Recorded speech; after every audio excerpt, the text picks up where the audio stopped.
سلام كمسك الختام. به نام آنی که جان آفرید.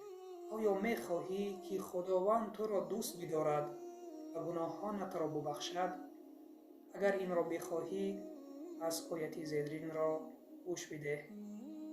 خداوند می فرماید: بگو ای پیامبر، اگر خدا را دوست بدارید پیروی به من کنید تا او نیز شما را دوست بدارد و گناهان شما را بیامرزد و درستی که او آمرزنده و مهربان است.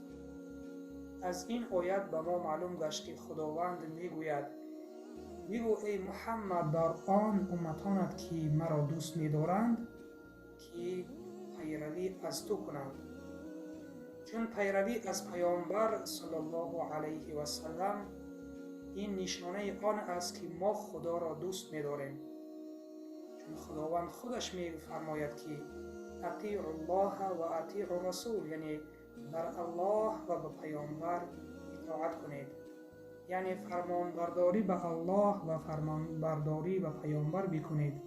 این امر خداوند است. پس فراموش نکنیم که در نتیجه خداوند ما را دوست می‌دارد.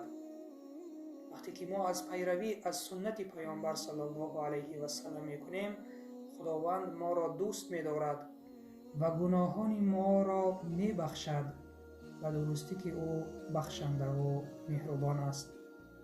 پس با پیروی از سنت پیامبر صلی الله علیه و سلم دوست داشته خداوند باشیم و وقتی که خداوند ما را دوست داشت بدانید که خداوند گناهان ما را میبخشد و به جنت الفردوس در آمدن بر ما نصیب میگرداند. بسیار شخصانی هستند که میگویند ما خدا را دوست می‌داریم، ولکن نه همه آنها را خداوند دوست می‌دارد.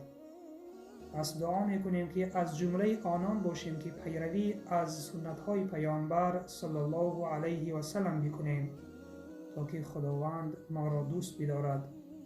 و سلام بر آن شخصانی که راه هدایت را پیش گرفتند.